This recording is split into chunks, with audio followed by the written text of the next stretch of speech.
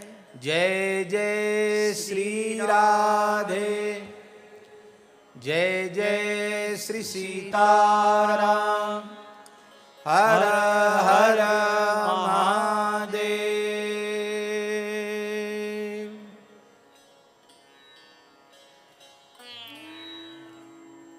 हरिशरणम भक्तवांछा कल्पतरु भक्तवत्सल शरणागत वत्सल वेंकटाचल बिहारी श्री श्रीनिवास प्रभु की महती कृपा करुणा से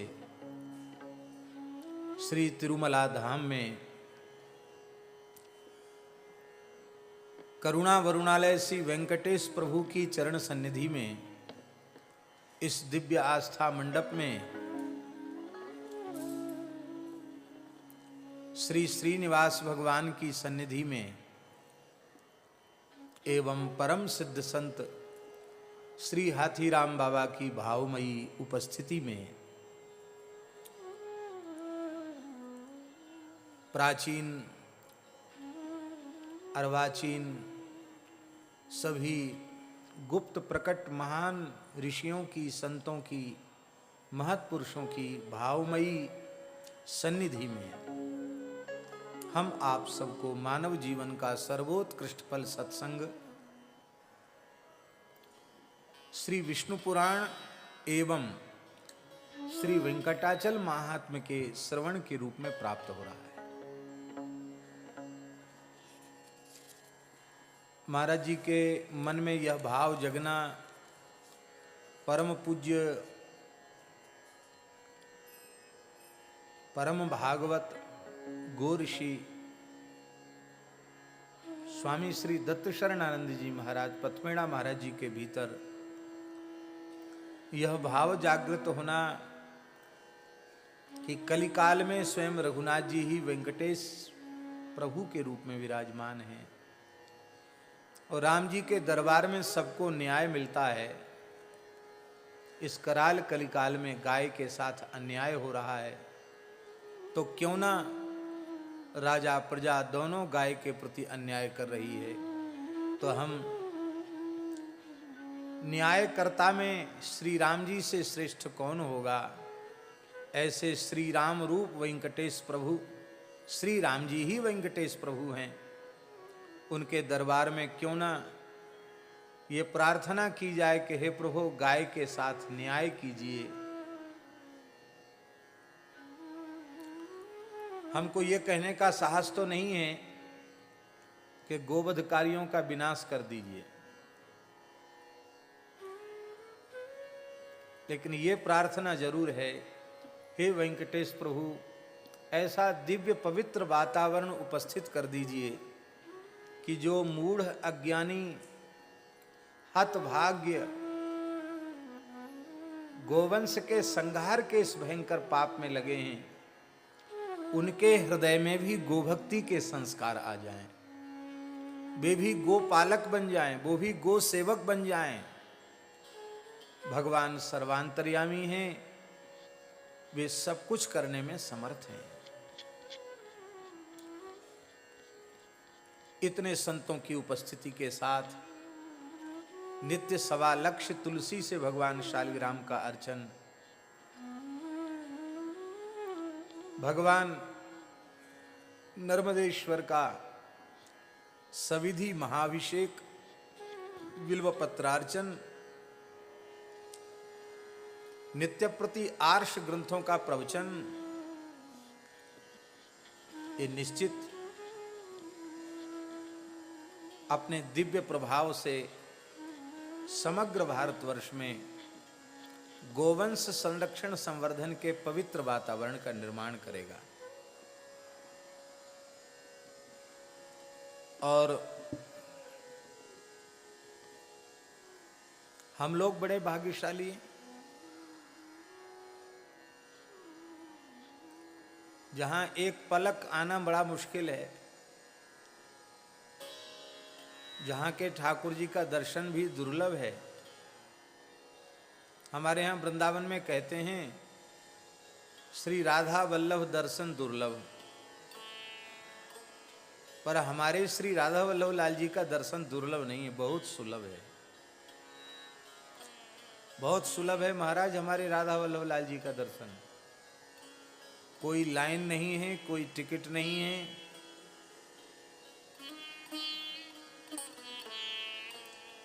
हाँ राग भोग की सेवा है। समाज में जो पद गाए जाते हैं उसके अनुसार भगवान के पर्दा आता है राधा वल्लभ लाल जी के, इसलिए बीच बीच में पर्दा आता है, किंतु ठाकुर जी अपनी मंगलमयी मधुराति मधुर कोटि कोटि कंदर्प दर्प दलन करने वाली छवि से अपने भक्तों के चित्त वित्त की चोरी करते रहते हैं।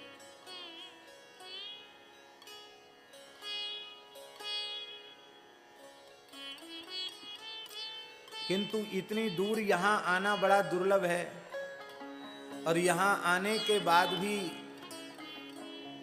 दर्शन भी दुर्लभ है। लेकिन बहुत ध्यान से सुनिए, महर्षि अगस्त्य जी महाराज ने और भी अनेक ऋषियों ने सैकड़ों हजारों वर्ष तक केवल वायु का आहार करके तप किया, तब वेंकटाचल पर भगवान श्रीनिवास का दर्शन उन्हें प्राप्त हुआ। हम लोगों ने कितने दिन की तपस्या की बताओ भाई?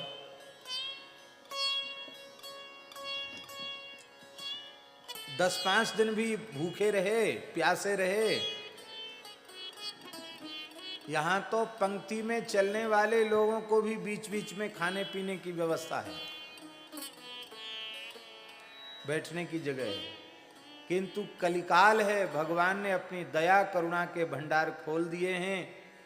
जितने विलंब से जिसको दर्शन होगा उतना ज्यादा पुण्य उसको मिल जाएगा, क्योंकि उसकी वह प्रतीक्षा, उसके दर्शन की त्वरा, दर्शन की व्याकुलता वो ठाकुर जी के दरबार में तपस्या के रजिस्टर में लिख दी जाएगी। भगवान दयालु है ना, और युगंते कमल नयन कलयुग बहुत कृपा करी। तो इतना भी कष्ट कोई करेगा ना तो ठाकुर जी उसको भी तपस्या मान लेंगे। तो यहाँ आना दुर्लभ है, फिर यहाँ दर्शन दुर्लभ है, फिर इस मंडप में बैठकर कथा सुनना तो दुर्लभ से भी दुर्लभ है। पूज्य पथमेड़ा महाराज जी कह रहे थे कि शायद ये जब से भवन बना उससे पहला कार्यक्रम इस प्रकार का हो रहा है कि यहाँ पुराण की कथा, विष्णु पुराण की कथा हो रही है। जल्दी सुलभ नहीं होता ये स्थान। और इस ऐतिहासिक चातुर्मास्य महोत्सव के, इस विष्णु पुराण के कथा के जो मनोरथी हैं, जिन्हें इस आयोजन में श्री वेंकटेश भगवान ने, श्री महाराज जी ने, गो माता ने कृपा करके निमित्त बनाया है, वो भी अपने पूरे परिवार के सहित अत्यंत अत्यंत भाग्यशाली। निश्चित ही उनके पूर्वज अत्यंत आनंद का अनुभव कर रहे हैं, और उन सबको भगवान श्रीनिवास अपने चरणों की सन्निधि प्रदान करेंगे। गोलोकवासी स्वर्गीय श्री तारा जी, स्वर्गीय श्रीमती राधा देवी एवं स्वर्गीय श्री बलवंत जी, श्री तारा जी, सुपुत्र श्री सादला जी राजपुरोहित, करताणी परिवार, श्री तारा जी गुप्त रेवतड़ा, ये सब निश्चित भाग्यशाली हैं। स्वर्गीय लिखने की तो परंपरा है, लेकिन हमको ऐसा विश्वास है जैसा कि महात्म्य है इस स्थान का, उनके निमित्त इतना बड़ा आयोजन हो रहा है, तो अब वे स्वर्गीय नहीं, निश्चित ही वैकुंठवासी होंगे। वैकुंठ में भगवान के चरणों में उनको स्थान मिलेगा। और हम भगवान से प्रार्थना करते हैं कि हे श्रीनिवास प्रभु, इन भाग्यशाली जीवों को आप अपने चरण कमलों की सन्निधि प्रदान करें। श्री वृंदावन बिहारी लाल की। हम सोच रहे थे कि कुछ संक्षिप्त नाम लेकर के वेंकटाचल महात्म्य को आगे बढ़ जाएं, लेकिन क्या करें, हमारी आदत खराब है। फिर हमने मूल पोथी निकाल के सामने रख ली, क्योंकि श्लोक इतने प्यारे हैं कि उनका उच्चारण करने का लोभ हम छोड़ नहीं पाते। तो फिर भी कुछ कुछ थोड़ा थोड़ा अंश व्यास समास क्रम से हम स्मरण करने जा रहे हैं। बोलो श्री वेंकटेश भगवान की जय। जय श्री राधे।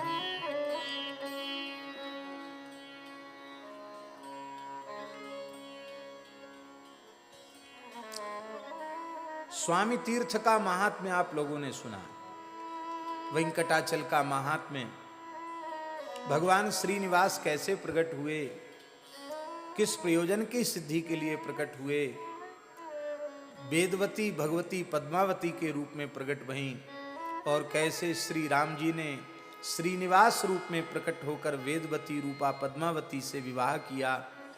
ये सब कथा आप लोग सुन चुके हैं। और कैसे ये महातीर्थ, आज दास को भी स्नान का अवसर मिला, 12 भगवान का दर्शन और इस स्वामी पुष्करणी महातीर्थ में स्नान। ब्राह्मण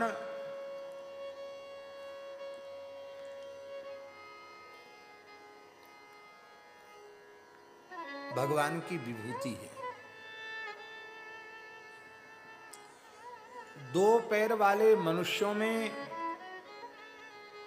ब्राह्मण भगवान की विभूति है, और 4 पैर वाले जीवों में, पशुओं में, चतुष्पादा गाय भगवान की विभूति है, साक्षात भगवद रूपा है। इसलिए मानवाकार में दिखने पर भी 2 हाथ पैर वाले ब्राह्मण को भगवत भाव से हमें वंदन करना चाहिए। ब्राह्मण अपने स्वधर्म में परिनिष्ठित हो, ये तो बहुत अच्छी बात है। मान लो दुर्भाग्य से कोई ब्राह्मण ब्राह्मणोचित कर्मों में परिनिष्ठित नहीं है, तो भी उस ब्राह्मण की निंदा या उसका तिरस्कार या उसका अपमान हम न करें। बहुत ध्यान से सुने।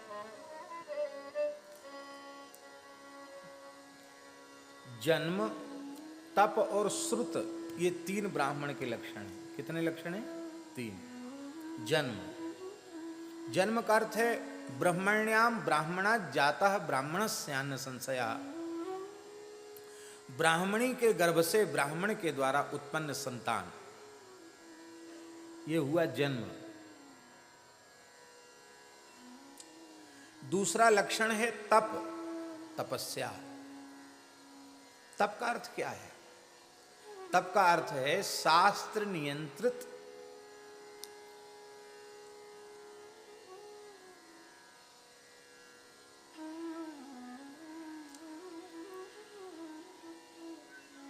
पदार्थ का उपभोग।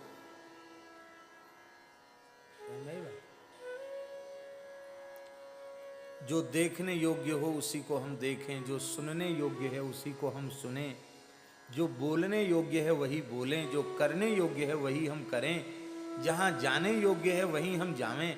इस प्रकार से धर्म नियंत्रित जीवन तप ही है। जो स्वेच्छाचार परायण है, जिसके जीवन में शास्त्र का नियंत्रण नहीं है, सदाचार संपन्न नहीं है, वो भोगी है, वो पामर है। शास्त्र नियंत्रित जीवन जीने वाला व्यक्ति तपोधन है। धर्म के आचरण में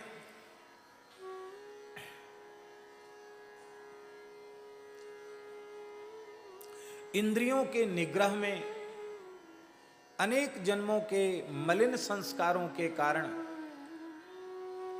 जीव को कष्ट होता है। भोगों के त्याग में कष्ट होता है। भोगों को भोगने में उसे क्षणिक सुख की अनुभूति होती, पर उनके त्याग में उसे पीड़ा होती, कष्ट होता है। तो भोगों के त्याग में जो कष्ट होता है उसी का नाम है तप।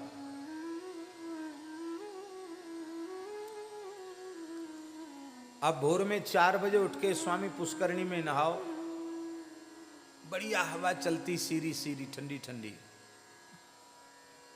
अब ठंडी ठंडी हवा में पैदल आओ और स्नान करके फिर पैदल पैदल जाओ तो थोड़ा कष्ट तो होगा, लेकिन इस कष्ट का ही नाम है तप। और आलसी लोग, सोने वाले लोग, वो सबसे पहले यही बोलते हैं, क्या करें आज तो पूरी रात नींद नहीं आई। 6 बजे जगाने पर जगेंगे, 6 बजे 7 बजे कहेंगे क्या करें आज तो पूरी रात नींद ही नहीं आई। चलो ठीक है, आज धोखे से हो गया, कल परसों फिर देखा, क्या करें महाराज आज तो बिल्कुल नींद ही नहीं आई। वाह धन्य है। तो बिल्कुल नींद ही नहीं आई तो 4 बजे नींद कैसे आ गई भाई? हंसाने के लिए नहीं कह रहे हैं। यदि ईमानदारी से मानव जन्म को सफल करना चाहते हो तो ये प्रतिज्ञा कर लो इस तीर्थ में आकर, जिस दिन सूर्योदय तक सो गए उस दिन हम केवल जल पीकर रहेंगे, कुछ भी खाएंगे नहीं। ये निश्चय कर लो, थोड़े दिन में अपने आप 4 बजे नींद खुलने लग जाएगी।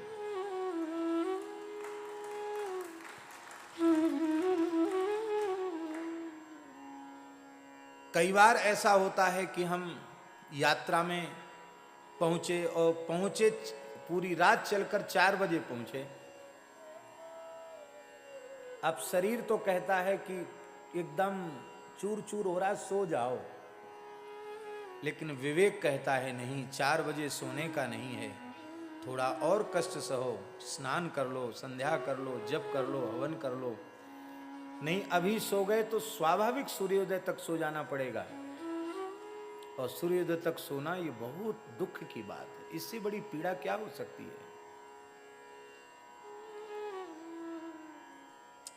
इसी को तप कहते हैं। और तीसरा लक्षण है श्रुत।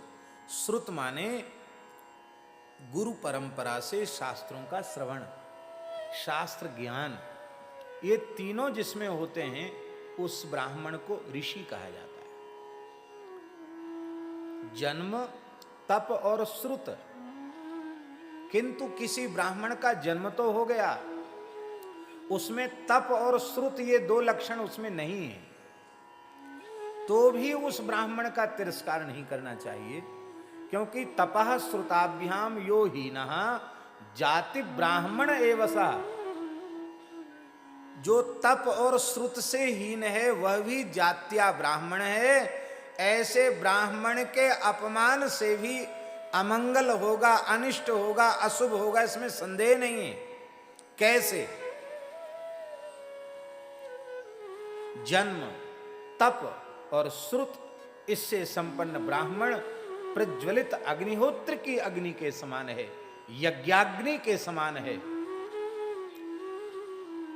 वो यज्ञाग्नि बड़े से बड़े नगर को, गांव को जला सकती है कि नहीं? बोलो। बड़े से बड़े जंगल को जला सकती है कि नहीं जला सकती है? अब चिता की अग्नि नहीं जला सकती क्या? यज्ञ कुंड की अग्नि जला सकती है, तो क्या चिता की अग्नि नहीं जला सकती?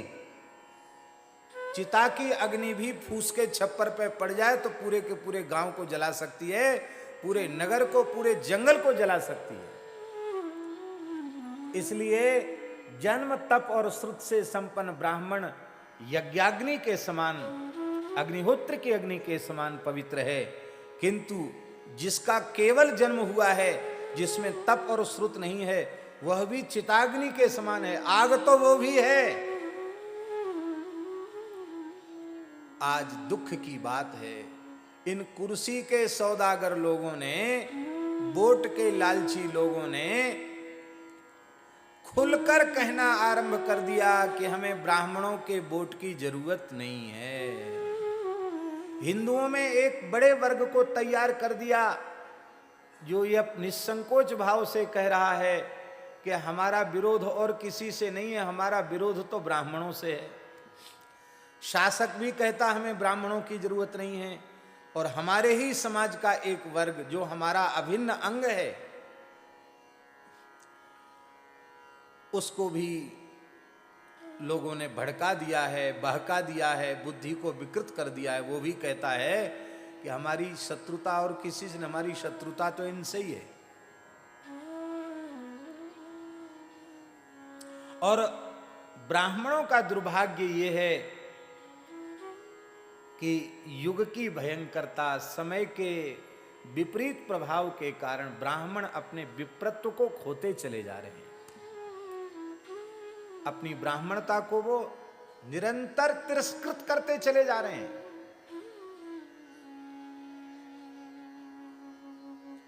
लेकिन भैया, जिमि द्विज द्रोह किए कुल नासा, द्विज द्रोह से कुल नाश होता है।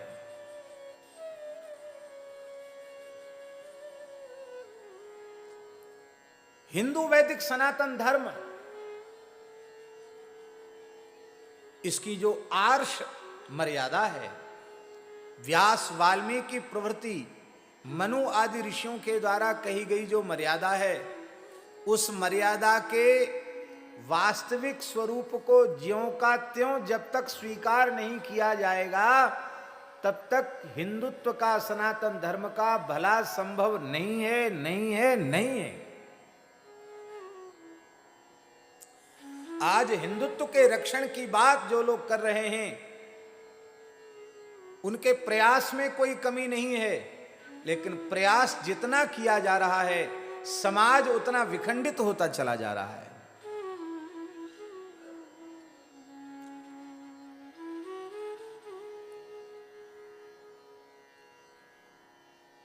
हमारी वैदिक प्राचीन पद्धति को हम यदि स्वीकार करें तो भारतवर्ष में जन्म लेने वाला कोई व्यक्ति भूखा नहीं है, कोई व्यक्ति नंगा नहीं है, कोई व्यक्ति बेरोजगार नहीं है। यहां तो भारतवर्ष में जन्म लेने वाले प्रत्येक आस्तिक सनातनी हिंदू को, मनुष्य को 100% आरक्षण जन्म से ही प्राप्त है।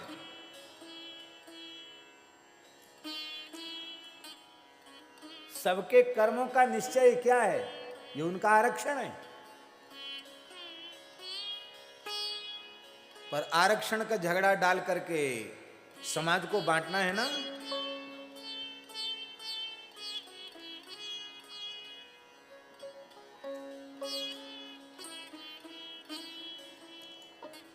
वंश परंपरा के क्रम से, जिसको वंशानुक्रम कहते हैं, वंशानुक्रम से आनुवंशिक रूप से जो जिस वर्ण में पैदा होता है उस वर्ण का जो परंपरा से प्राप्त कर्म है उसमें उसकी कुशलता स्वाभाविक होती है। उसे अलग से ट्रेनिंग नहीं लेनी पड़ती है।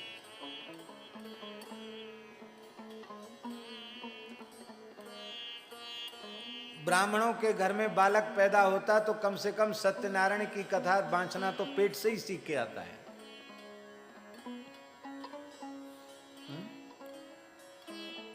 अब देखो, हमसे कोई कहे कि आप बर्तन बनाओ मिट्टी के, हमने खड़े खड़े देखा है बहुत ध्यान से, तो मन में आया कि ये तो बहुत सरल काम है। मिट्टी को सान के धौंधा बना दो, चाक रख दो, मिट्टी का उस पर रख दो, ऐसा डंडा लगाओ, घूमने लग जाएगा चाक, ऐसे ऐसे हाथ करो, वो बन के तैयार हो जाएगा, धागे से काट दो, रख दो। पर देखने में तो लगा कि तुरंत तैयार हो गया, करके देखो कुछ नहीं होगा हमसे। और हमने वृंदावन में ब्रह्मकुंड पर एक कुंभकार परिवार के छोटे से बच्चे को देखा महाराज जी, कुल्हड़ बनाते हुए, परई बनाते हुए। मुश्किल से 8-9 बरस का बच्चा होगा, इतने फटाफट बना रहा था, हम देखकर अवाक रह गए। हमने कहा भाई ये इतना जल्दी बना लेता है। बोले महाराज आप लोगों का काम हम नहीं कर सकते, हमारा काम आप लोग नहीं कर सकते, दर्शन करो केवल।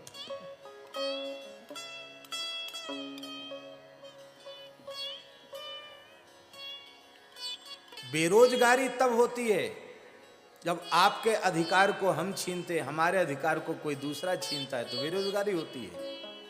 सबका अधिकार, सबके कर्म, सबका स्वभाव सब पूर्व निश्चित है। जन्मांतर ये संस्कारों के अनुरूप निश्चित है।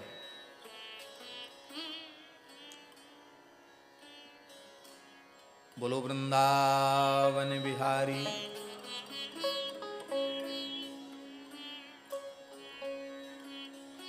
तो एक ऐसे ही ब्राह्मण की कथा आ रही है पुराण में, स्कंद पुराण वेंकटाचल महात्म्य में, इसलिए हमको थोड़ी भूमिका कहनी पड़ी। ब्राह्मणत्व अति दुर्लभ है, पर ब्राह्मणत्व के नाश के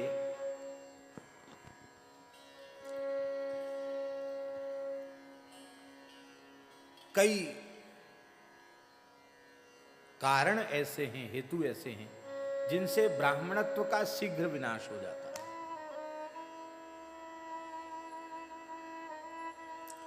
समय से यज्ञोपवीत संस्कार न होने से, संध्योपासन न करने से, गायत्री की उपासना न करने से विप्रत्व का नाश होता है, एक कारण।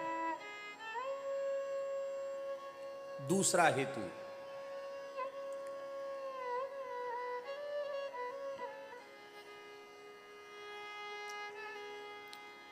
अशुद्ध आहार विहार करने से ब्राह्मणत्व का नाश होता है।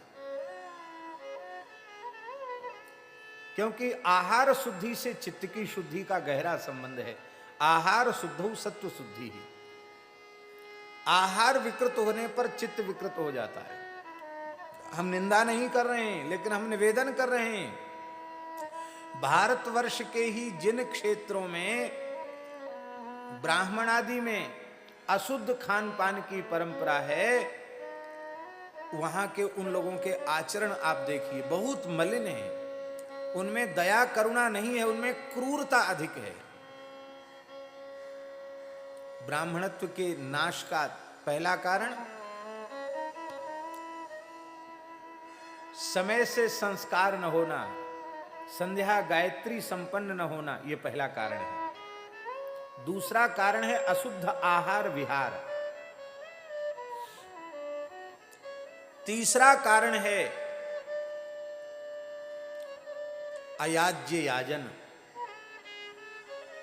अयाज्य याजन जानते हैं? हमें दक्षिणा कोई दे, हम पूजा पाठ कर्मकांड कराने के लिए तैयार बैठे पोथी बांध के।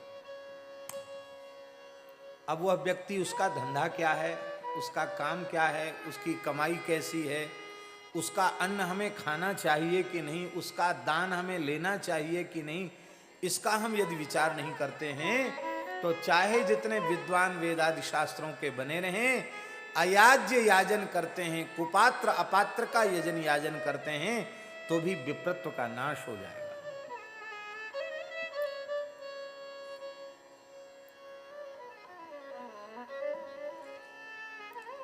दुष्प्रतिग्रह, उसको क्या कहते हैं? दुष्प्रतिग्रह।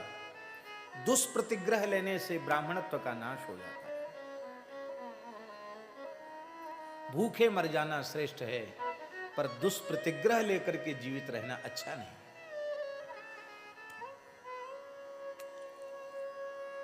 कितने कारण हो गए? 3 हो गए ना? चौथा कारण है विप्रत्व के नाश का वृषली संसर्ग।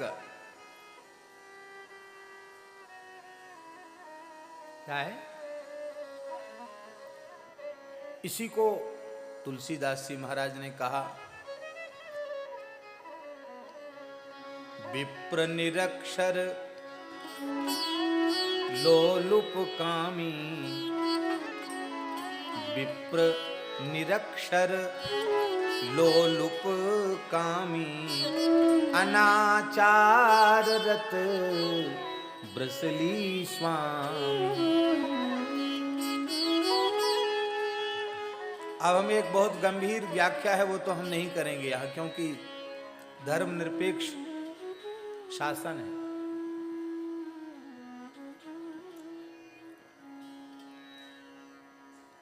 रजस्वला का पाणी ग्रहण भी वृषली संपर्क है, ऐसा हमारे शास्त्रों में लिखा है। कन्या का पाणी ग्रहण करना चाहिए, स्त्री का नहीं। रजो दर्शन के पश्चात कन्यात्व नष्ट हो जाता है और उससे पाणी ग्रहण करना, यह भी वृषली का वर्ण करना है। उससे जो संतान होगी वो वृषल होगी, पति तो होगी उससे संतान। कथनचित ब्राह्मण को ऐसा करना पड़ जाए किसी विशेष परिस्थिति के कारण, तो उसे ब्रात्यष्टोम नाम की इष्टि करनी चाहिए, यज्ञ करना चाहिए ब्रात्यत्व के निवारण के लिए, ऐसा हमारे शास्त्रों में लिखा है।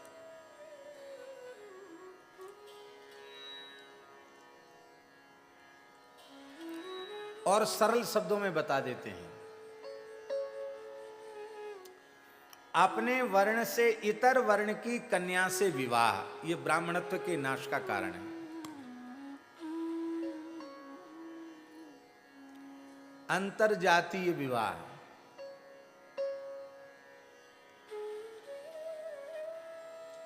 इससे भी ब्राह्मणत्व का नाश होता है।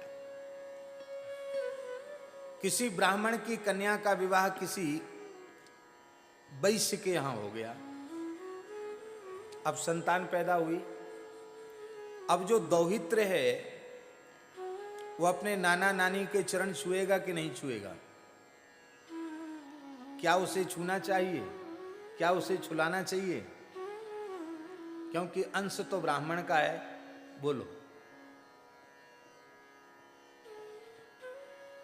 इसी को कहते संकरो नरकायैव कुलघ्नानां कुलस्य च। वर्ण संकरता नरक ले जाने वाली है। ध्यान से सुने, यदि वो प्रणाम नहीं करता तो उसको अपराध है। नाना नानी पिता माता से भी अधिक आदरणीय है। प्रणाम न करे तो दोष, और वो प्रणाम ले तो दोष। इसलिए इतर जाति की कन्या से विवाह ये ब्राह्मणत्व के नाश का कारण है। और सबसे भयंकर ब्राह्मणत्व के नाश का कारण है धोखे से भी मद्यपान कर लेना, शराब पी लेना। महाराज जी पुराण में कथा आई है, स्कंद पुराण की कथा है महाराज जी, सुनने योग्य कथा है, पद्म पुराण की कथा है। एक ब्राह्मण ऐसे ही पतित हो गया, एक चांडाली से संपर्क उसका हो गया, तमाम संतान हो गई। दुर्भाग्य से मांसाहारी भी हो गया, ब्राह्मणोचित कर्म भी छोड़ दिए, किंतु वह कभी मद्यपान नहीं करता था। वो कहता था कि ब्राह्मण मद्यपान न करे तो कहीं न कहीं किसी न किसी अंश में ब्राह्मणत्व उसमें बचा रहेगा, इसलिए वो मद्यपान नहीं करता था। पर उसकी जो गृहिणी थी वो तो धुत रहती थी नशे में। वो बार बार कहती थी कि पीना चाहिए तुमको, वो नहीं पीता। एक दिन वो सो रहा था, उसके तमाम लड़के बच्चे भी हो गए थे। किसी किसी का सोने में मुंह खुल जाता है, खर्राटे लेने लग जाता है। मुंह खुल गया उसका, तो उसकी उस चांडाली ने वो मद्य को लेकर उसके खुले हुए मुख में डाला। जैसे ही उसके मुख में मद्य डाल दिया, मद्य के पड़ते ही उसके मुख से भयंकर अग्नि निकली और वो सारा घर वो बच्चों के सहित जलकर नष्ट हो गया। आग जब लगी, सब जलने लगे, तो उसकी भी नींद खुली, दौड़कर बाहर आया। उसको आश्चर्य हुआ कि इतनी आग लग गई, सब मेरे देखते देखते सब जल गए, कैसे ये हुआ?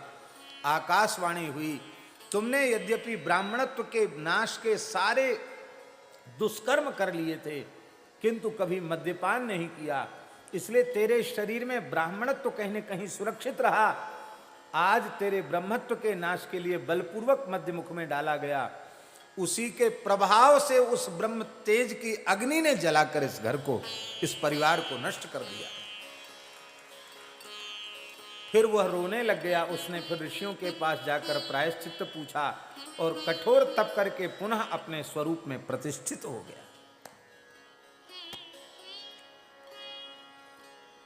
मनुष्य मात्र को अशुद्ध खान पान से बचना चाहिए, किंतु मनुष्य में भी ब्राह्मण कुल में जन्म हो जाए तो ये भगवान की ओर से बहुत बड़ी कृपा भई है।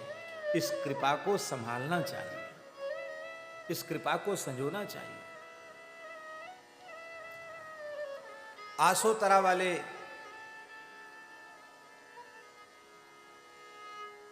पूज्य महाराज, क्या नाम था महाराज जी का? नहीं, उनके गुरुजी परम पूज्य श्री खेताराम जी महाराज, उन्होंने ब्रह्म सावित्री पीठ की स्थापना करके और जागरण करके ब्राह्मणों को जनेऊ पहनाया, गायत्री के जप में लगाया। और आज श्री तुलसाराम जी महाराज भी समाज में अच्छे संस्कार देने का कार्य कर रहे हैं और समाज को अत्यंत पवित्र बनाकर, अत्यंत पवित्र कार्य में लगाकर उनके जीवन को सफल बनाने का काम पूज्य पथमेड़ा महाराज जी कर रहे हैं। केवल कान्यकुब्ज राजपुरोहित समाज को नहीं, मनुष्य मात्र को पवित्र करने का काम भगवान उनके द्वारा करा रहे हैं। पर ये राजपुरोहितों को विशेष रूप में गो सेवा में लगाना, अनुष्ठान में लगाना, हमको लगता भगवान के संकल्प से इस समाज में ये महान विभूति प्रकट हुई है।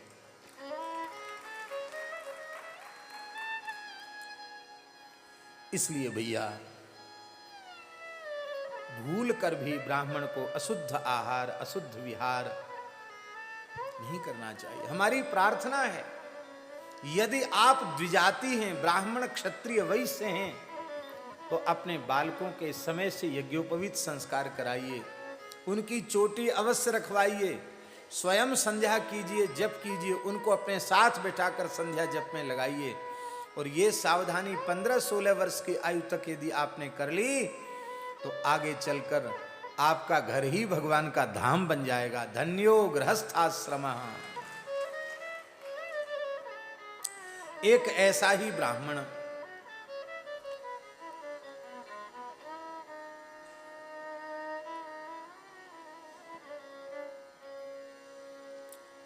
वेंकटाचल महात्म्य में ये वर्णन किया जा रहा है। सुमति नाम के ब्राह्मण का वृत्तांत।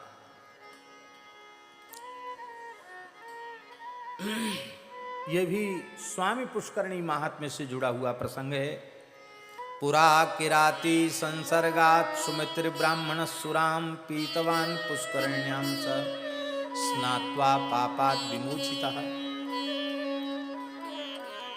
सुमति नाम का ब्राह्मण दुर्भाग्य से एक किराती के साथ, जंगल में रहने वाली किरात जाति की स्त्री के साथ उसका संपर्क हो गया और उसका ब्राह्मणत्व नष्ट हो गया। वहां रह करके वो शराब भी, मद्यपान भी करने लग गया। ऐसा वह सुमति भी एक बार यहां आ गया और स्वामी पुष्करणी में स्नान कर लिया तो उसका भी वो पाप नष्ट हो गया, पुनः वह अपने स्वरूप में प्रतिष्ठित हो गया। ऋषियों ने पूछा, महाराज सुमति कौन था, कैसे उसने इस तीर्थ में आकर स्नान किया, आप कृपा करके पूरा चरित्र बताइए। महाराष्ट्राभिधे देशे ब्राह्मणः कश्चिदास्तिकः यज्ञदेव इति ख्यातो वेद वेदांग पारगः।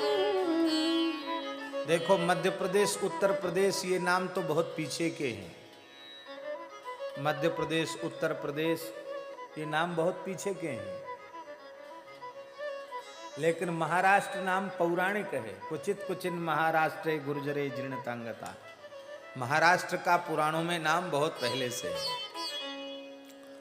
महाराष्ट्र में एक आस्तिक ब्राह्मण निवास करता था। उस ब्राह्मण का नाम यज्ञदेव था। भगवान शिव और नारायण का अर्चक था, बड़ा दयालु था। उस यज्ञदेव के पुत्र का नाम था सुमति। दुर्भाग्य से वह कुसंग में पड़ गया। नाम तो सुमति था, पर को न कुसंगति पाए नसाई, कुसंग में पाकर के पढ़ करके नष्ट हो गया। पिता माता को त्याग दिया, अपनी पत्नी को भी त्याग दिया और उड़ीसा में चला गया। महाराज महाराष्ट्र से उड़ीसा चला गया और उड़ीसा में जाकर के कुछ दुष्ट व्यभिचारी पुरुषों के कुसंग में पड़ करके एक किराती के बस में हो गया। और अब बेचारा अपना निर्वाह कैसे करे, तो चोरी करके लूट खसोट करके वह प्राणियों की हिंसा करके मांस को बेच करके अपना निर्वाह करने लग गया।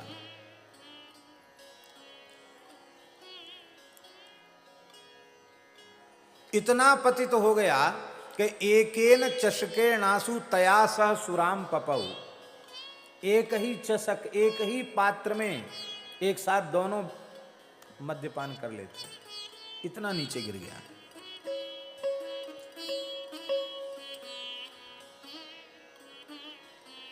ब्राह्मण का वेश भी समाप्त हो गया, किरात वेश उसने धारण कर लिया।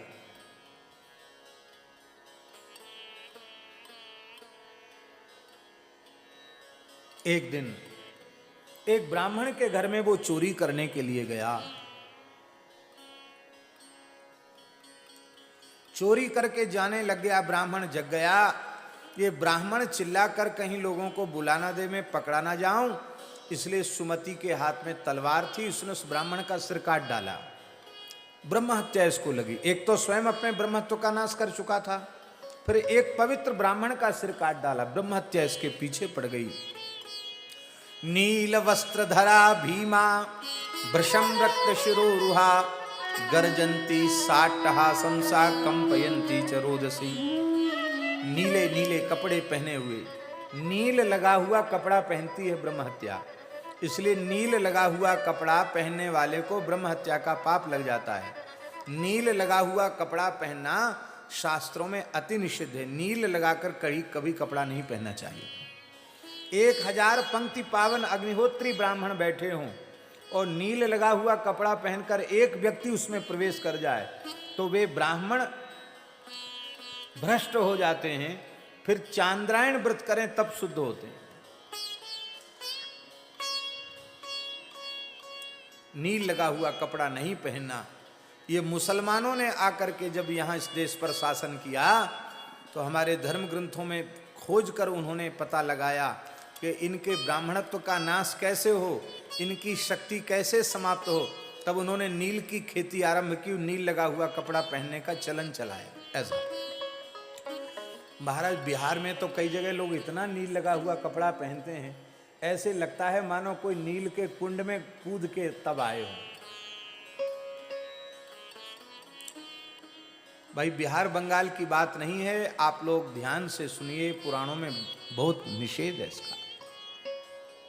नील लगा हुआ वस्त्र पहने हुए ब्रह्म हत्या, जिसके केस रक्त से रंगे हुए थे, अट्टहास करती हुई इस सुमति ब्राह्मण के पीछे, पतित ब्राह्मण के पीछे दौड़ी। अब महाराज वो सुमति देखता है ब्रह्म हत्या मेरे पीछे पड़ी है, अब तो भगा, भागते भागते उड़ीसा से फिर गया महाराष्ट्र।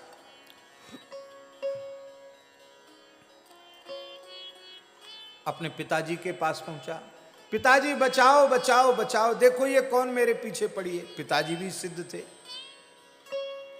उन्होंने कहा अरे ये तो ब्रह्म हत्या है। अरे दुष्ट, तूने ब्रह्म हत्या कर डाली है, ये ब्रह्म हत्या है।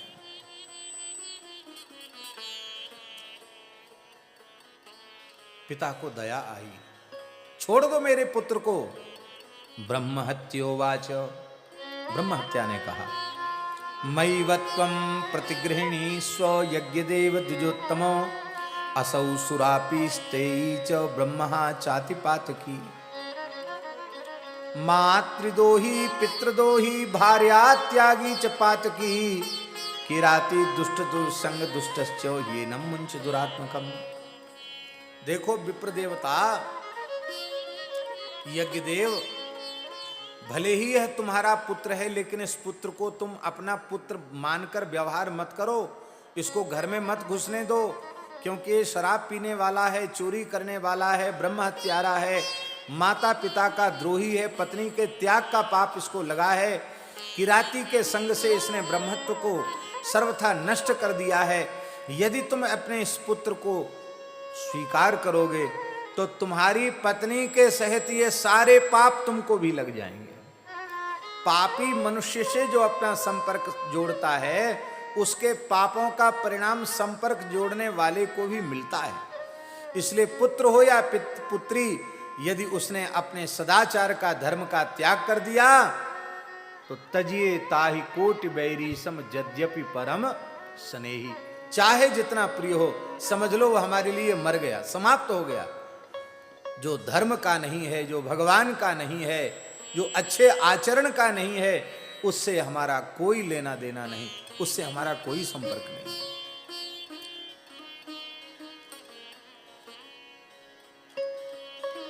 यदि तुम इस पुत्र के ऊपर करुणा करके इसको स्वीकार कर लोगे तो ब्रह्म हत्या बोली, मैं केवल तुम्हारे पुत्र को तो छोड़ूंगी नहीं, तुम्हारे पूरे वंश को मैं खा जाऊंगी।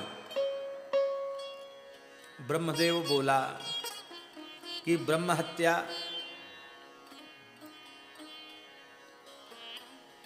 आप जो कह रही हो ठीक कह रही हो, लेकिन एक पिता के चित्त में पुत्र के प्रति कितनी करुणा होती है, इसको समझना पिता बने बिना संभव नहीं। पिता बन जाए तब पता चले।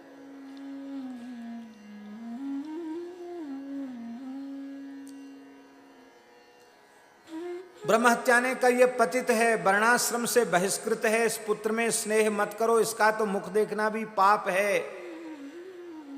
इतना कह करके ब्रह्महत्या ने एक तमाचा मारा उसको, सुमति को। महाराज चिल्लाया बड़ी जोर से। ये हत्या भी सिर चढ़ बोलती है, पीटती है हत्या। अब तो महाराज माता पिता दोनों रोने लगे। इसी बीच में भगवान शिव के अवतार श्री दुर्वासा जी आ गए। दुर्वासा जी क्यों आए? क्योंकि ये यज्ञदेव नामक ब्राह्मण भगवान हरिहर के अनन्य अर्चक हैं। भगवान शिव और भगवान शालिग्राम इन दोनों का विधि पूर्वक अर्चन किया करते हैं, तो अर्चन तो व्यर्थ नहीं जाएगा। आज भगवान शिव के अभिन्न स्वरूप महर्षि दुर्वासा जी आ गए। अब तो रुद्रावतार मुनि के चरणों में प्रणाम करके कहा, दुर्वासस्त्वं महायोगिन साक्षात वै शंकरांश कहा, आप साक्षात भगवान शंकर के अंश हैं। आप मेरे पुत्र को इस ब्रह्म हत्या से बचाइए। मैं इस पुत्र को स्वीकार करूंगा तो मुझे भी हत्या लग जाएगी। दुर्वासा जी ने कहा, वत्स यज्ञदेव, तुम्हारे पुत्र ने इतने पाप किए हैं कि हजारों दसों हजार प्रायश्चित किए जाएं, बड़े बड़े दान दिए जाएं, तो भी तुम्हारे पुत्र के पापों का प्रायश्चित संभव नहीं है। लेकिन तुम चाहते हो इसका कल्याण, तो एक ही उपाय है। इस पुत्र का स्पर्श तो तुम मत करो, लेकिन इसको लेकर तुम वेंकटाचल पर्वत पर चले जाओ, जहां स्वामी पुष्करणी महातीर्थ है, उसमें इसको गोता लगवा दो। बस, जय सिया राम। इसके सारे जीवन के पाप नष्ट हो जाएंगे और ये पवित्र हो जाएगा। अब तो महाराज यज्ञदेव अपने पुत्र सुमति को लेकर के स्वामी पुष्करणी आए हैं, और वहां आकाशवाणी तम विप्रो मुवाच मधुर सुरा यज्ञदेव महाभाग स्नाने नानेन सुब्रतो पुत्रो भवत्तव सुता संशय मां कृतद्विजा एवं प्रभावम तत्तीर्थम पाप वृक्ष कुठारकम। आकाशवाणी हुई, यज्ञदेव तुम्हारा पुत्र वेंकटाचल में आते ही और श्रीनिवास भगवान के निकट, यज्ञवाराह भगवान के निकट विराजमान स्वामी पुष्करणी तीर्थ में स्नान करते ही ये सारे पापों से मुक्त हो चुका है। अब इसे तुम अपना पुत्र के रूप में स्वीकार करो और अब ये पवित्र है। महाराज जी, अब यहाँ आने वाले लोग तो बड़े भाग्यशाली हैं। प्रायः सब लोग स्नान कर ही रहे हैं। स्वामी पुष्करणी में स्नान कर रहे हो कि नहीं? नहीं कर रहे हो तो जिन्होंने नहीं किया हो वो जरूर करें। और जो लोग दूर बैठ के चैनल के माध्यम से कथा सुनेंगे, वो कहेंगे बताओ हम तो हजारों कोस दूर बैठे, हम क्या करें। अरे महाराज जी, लिखा है शृण्वताम पठताम चापि वाजपेय फलम लभेत। जो इस कथा को सुन लेगा अथवा इसका मूल पारायण कर लेगा, उसको भी वाजपेय यज्ञ का पुण्य प्राप्त हो जाएगा। तो जो दूर बैठकर सुन रहे हैं उनको भी वाजपेय यज्ञ का पुण्य प्राप्त हो जाएगा, ऐसा लिखा है। इस वेंकटाचल महातीर्थ में एक श्री कृष्ण तीर्थ भी है। बोलो श्री कृष्ण तीर्थ की जय। इस कृष्ण तीर्थ में स्नान करने से एक कृष्ण नाम के मुनि थे, उन मुनि का नाम था कृष्ण। ये भगवान विष्णु का ध्यान करते हुए और तप करने लगे वेंकटाचल पर्वत पर।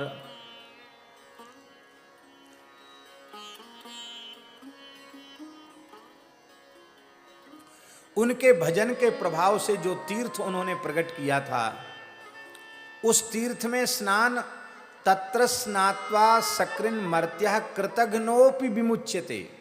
एक बार कृतघ्न भी उसमें स्नान कर ले तो वह भी मुक्त हो जाता है।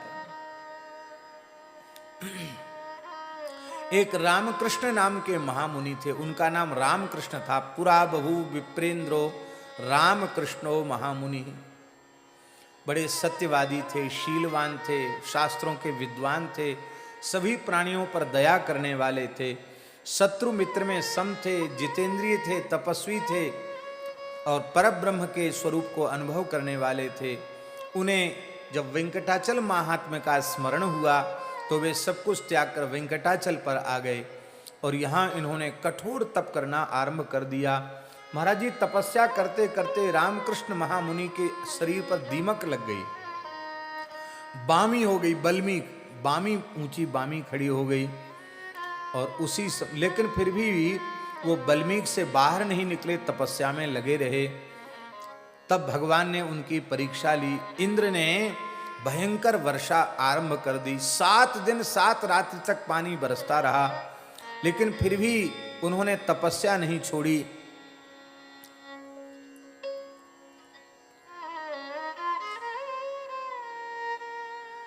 और जो परीक्षा में उत्तीर्ण होता है ना, तो उसका प्रश्न पत्र और कठोर कर दिया जाता है। और कठोर प्रश्न पत्र कर दिया गया। भयंकर बिजली चमकी और बिजली गिरी, गाज गिरना जिसको कहते हैं, गाज गिरी। अब गाज ऊपर से गिर रही हो तब तो व्यक्ति हट जाएगा कि नहीं हट जाएगा, पर भयंकर गड़गड़ाहट के साथ गाज गिरी, बिजली गिरी। पर वो रामकृष्ण महामुनि आसन छोड़ के बोले, भजन कर रहे थे, बोले जो होना सो हो, बैठे रह गए। महाराज बिजली तो विलुप्त हो गई और साक्षात श्रीनिवास भगवान शंख चक्र गदा पद्मधारी भगवान सामने प्रकट हो गए। बोलो भक्तवत्सल भगवान की। ततः प्रादुर्भूत देव शंख चक्र गदाधरः विनता नंदनारूढ़ो बनमाला विभूषितः। विनता नंदन श्री गरुड़ जी की पीठ पर बैठे हुए, बनमाला से सुशोभित जिनका कंठ है, ऐसे भगवान प्रकट हो गए और कहा, हे वेद शास्त्रों, वेदादि शास्त्रों के पारंगत विद्वान, हे तपोधन रामकृष्ण महामुनि, मेरे आविर्भाव के दिन जो इस तीर्थ में आकर स्नान कर लेगा, उसके पुण्य का वर्णन शेष जी अपने 1000 मुखों से भी नहीं कर सकेंगे। जिस दिन उन्हें भगवत साक्षात्कार हुआ उस दिन स्नान। कौन सा दिन है वो? मकर राशि में सूर्य हूं, उस समय सूर्य मकर राशि में थे और पूर्णिमा तिथि थी, पुष्य नक्षत्र था। तो मकर राशि में सूर्य हो, मकर की संक्रांति हो, माने मकर राशि में सूर्य चल रहे हो, पूर्णिमासी की महान तिथि हो, पुष्य नक्षत्र हो, ऐसा यदि दिन सौभाग्य से ज्योतिष शास्त्र के अनुसार आ जाए तो कृष्ण तीर्थ में आकर कोई स्नान कर ले तो महाराज सारे पाप उसके नष्ट हो जाते हैं। इस तिथि पर संपूर्ण देवता, संपूर्ण ऋषि, संपूर्ण पितृगण इसमें स्नान करने के लिए आते हैं।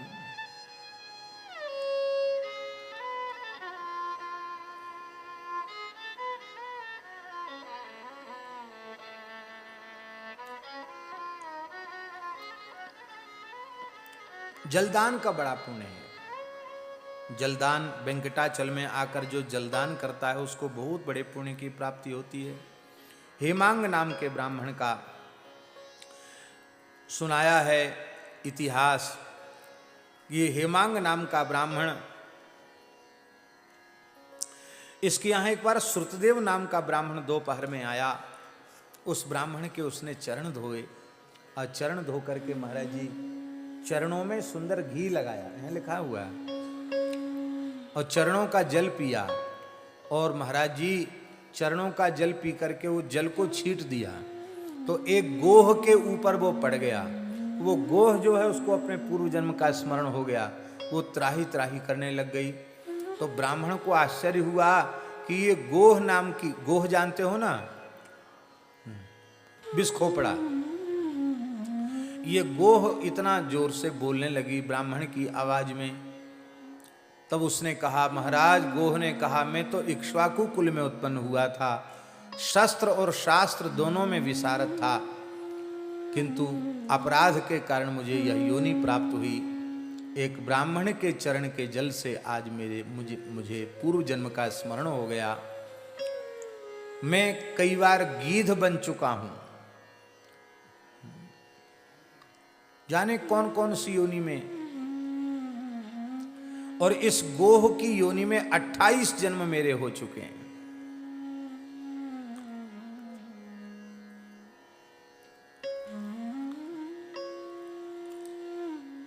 तो आप इक्ष्वाकु वंश में पैदा हुए थे, फिर आपकी दुर्गति क्यों हुई?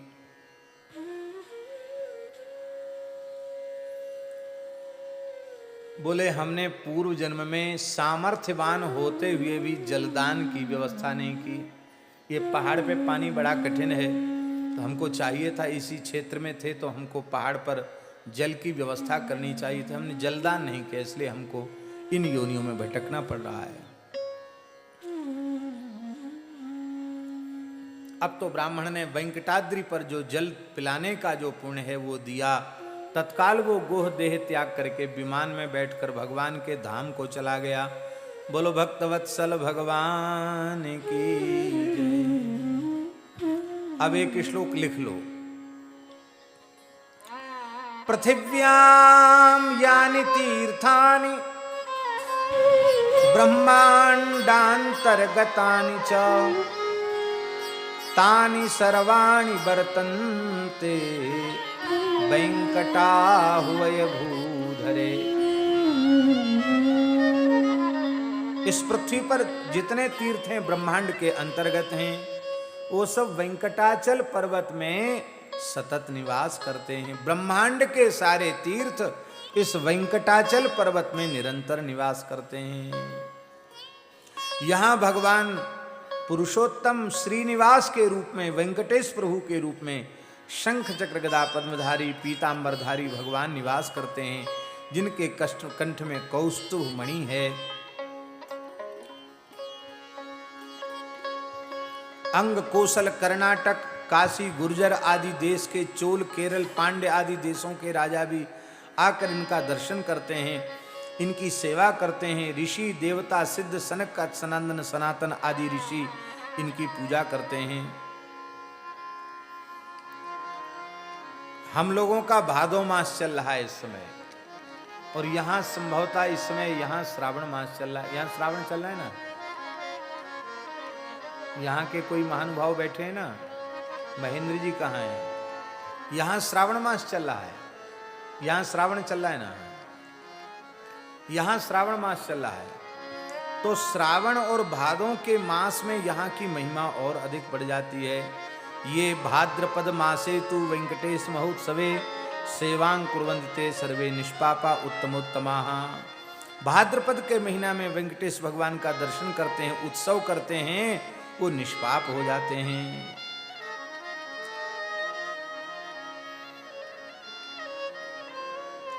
ब्रह्मा जी ने भी आकर के यहाँ ध्वजारोपण किया था, ब्रह्मा जी ने उत्सव किया था, बड़ी भारी ब्रह्मोत्सव की महिमा है।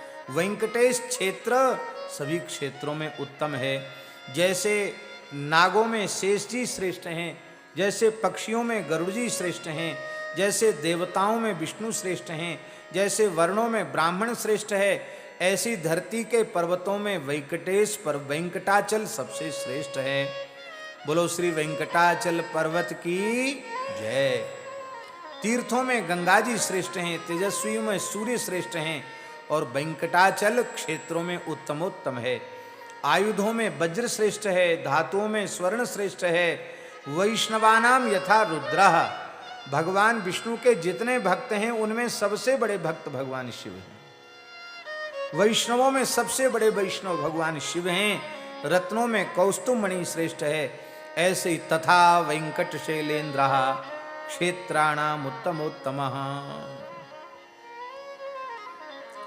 न माधव समो मासो न कृतेन समं युगं न च वेद समं शास्त्रं न तीर्थम गंगया समम। वैशाख के जैसा पवित्र कोई महीना नहीं है, सतयुग से पवित्र कोई युग नहीं है, वेद से बढ़कर कोई शास्त्र नहीं है, और गंगा जी के समान कोई तीर्थ नहीं है। जन्न जलेन समम दानम, जलदान से बढ़कर कोई दान नहीं है। और जलदान में भी गौशालाओं में जल की व्यवस्था करना, वो तो क्या कहना, बहुत बड़ी महिमा है उसकी। और महाराज जी लिखा है, गृहस्थ लोगों के काम की बात लिखी है वेंकटाचल महात्म्य। न सुखम भार्य या समम, यदि पतिव्रता अनुकूल स्वभाव वाली पत्नी मिल जाए तो गृहस्थ व्यक्ति को इससे बड़ा सुख और कोई दूसरा नहीं। और गृहिणी विपरीत मिल गई तब तो जय सिया राम। एक महापुरुष का चरित्र आता है।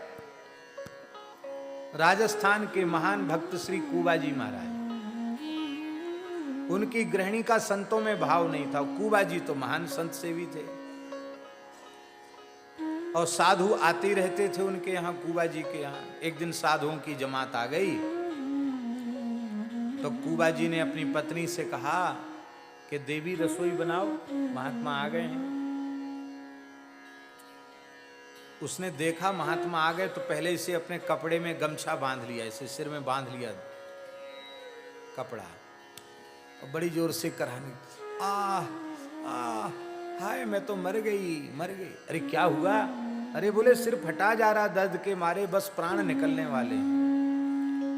कुबाजी ने कहा कि मन में सोचा कि अभी तक तो बिल्कुल ठीक थी ये, जैसी बाबाजियों की जमात आई, जमात को देखते इसका सिर फटने लग गया।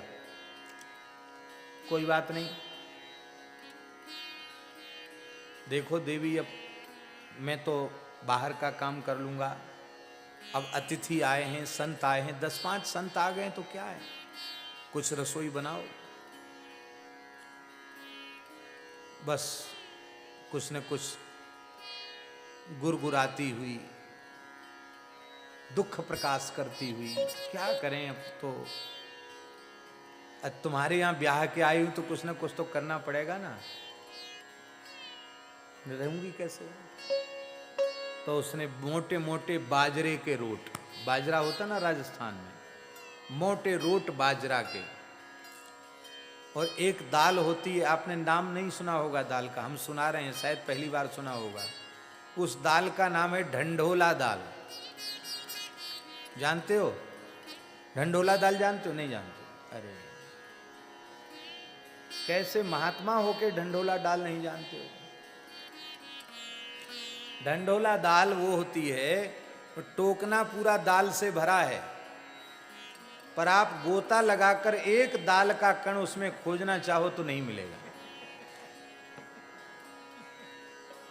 नेक्स्ट ही दाल पानी में घुल जाती है और उसमें केवल नमक और हल्दी का पीला पीला पानी रहता है, उसको ढंढोला दाल कहते हैं।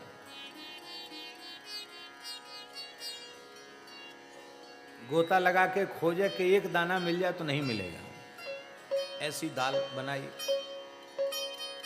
और बोली बन गई रसोई, जमाओ अपने मेहमानों को।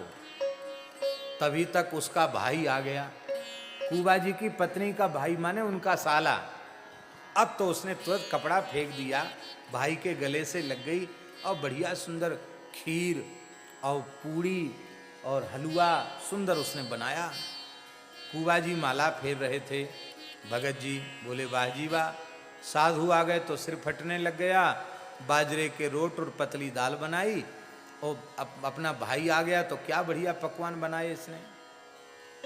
तो राजस्थान में ये जोधपुर के पास की बात है, झीथड़ा है ना, झीथड़ा, इसी क्षेत्र की बात, जहाँ के कुबा जी थे, झीथड़ा क्षेत्र की बात है। कुबा जी के ठाकुर जी आज भी वहां विराजमान है। श्री जानराय प्रभु, बोलो श्री जानराय भगवान की। हमने दर्शन तो नहीं किया, लेकिन दर्शन की इच्छा जरूर है। कुबा जी के सेव्य ठाकुर जी का दर्शन करें, बड़े प्यारे ठाकुर जी, जानराय भगवान। तो राम जी, वहां पानी तो वैसे ही संकट राजस्थान में रहता है, और उधर जोधपुर क्षेत्र में तो वैसे भी कम पानी बरसता है, तो और साधु पानी खर्च ज्यादा करते हैं, तो पानी कुछ खर्च भी कर दिया था साधु ने, बचा खुचा कुबा जी ने इधर उधर कर दिया। और पत्नी से कहा कि पंगत कैसे होगी बिना पानी के, जाओ पानी ले आओ। गृहिणी को भेज दिया पानी लेने के लिए, और पानी लेने गृहिणी को भेज दिया, और संतों से कहा कि देखो अब ठंडी रसोई हो जाएगी तो पाने में आपको आनंद नहीं मिलेगा, ठाकुर जी को भोग तो लग ही गया है, जल्दी बैठ के पाओ। और कमंडल में पानी उनके पहले से भरवा दिया था, खाली तो उन्हीं ने करवाया था, अपने अपने कमंडल में पानी भर लो। वो अपने कमंडल लेके महात्मा लोग, साधु लोग बैठ गए, और उनके सामने तो खीर पूड़ी हलवा और बढ़िया सब्जी उनके सामने परोस दी। जो हलवा खीर पूड़ी बनाई थी ना, वो तो साधुओं को परोस दी, और जो अपनी पत्नी का भाई था उसके सामने एक कटोरा भर के वही ढंढोला दाल और मोटे मोटे बाजरे के रोट सामने रख दिए। अब बेचारा, उसने गुस्सा में बनाया था तो ऐसे बढ़िया बाजरे के रोट बने थे कि गुस्सा में किसी के सिर पर प्रहार कर दो तो सिर फूट जाए, दांत टूट जाए पर टिक्कड़ न टूटे, ऐसा बढ़िया टिक्कड़ बनाया था।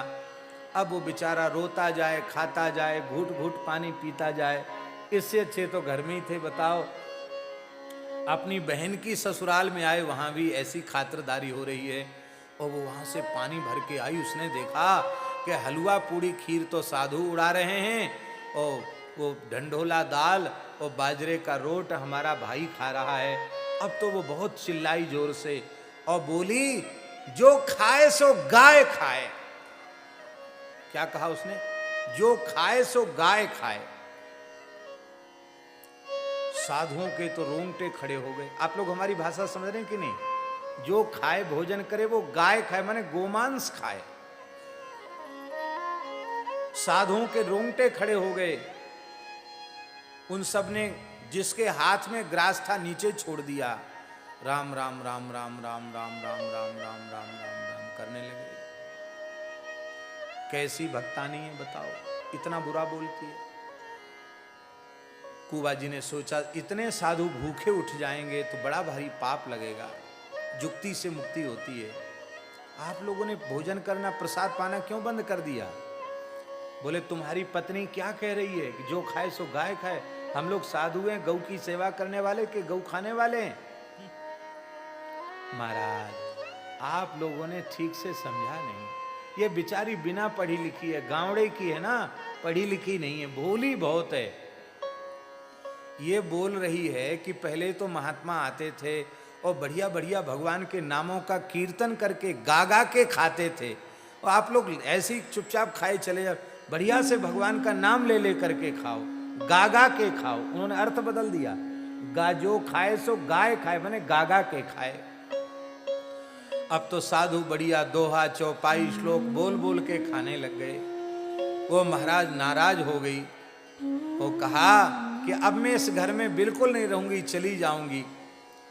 कुबा जी ने ज्यादा उपद्रव करते देखा तो हाथ जोड़ के कहा, तू चली जाएगी तो सवामनी करेंगे भगवान की। बोलो वृंदावन बिहारी। भाई आया था, भाई के संग चली गई। फिर कुबा जी बहुत उच्च कोटि के महात्मा हुए, सिद्ध संत हुए। तो राम जी, घर में अनुकूल पत्नी न हो तो घर नरक बन जाता है। इसलिए गृहस्थाश्रम में न सुखम भार्य या समम, अनुकूल पतिव्रता पत्नी से बढ़कर कोई सुख गृहस्थाश्रम में नहीं है। और न कृषेस्तु समम वृत्तम, बहुत बढ़िया श्लोक है, लेकिन युग श्लोक है महाराज जी, ये हमने चिन्ह लगाया। न कृषेस्तु समम वित्तम, खेती से बढ़कर कोई धन के आगमन का दूसरा साधन नहीं है।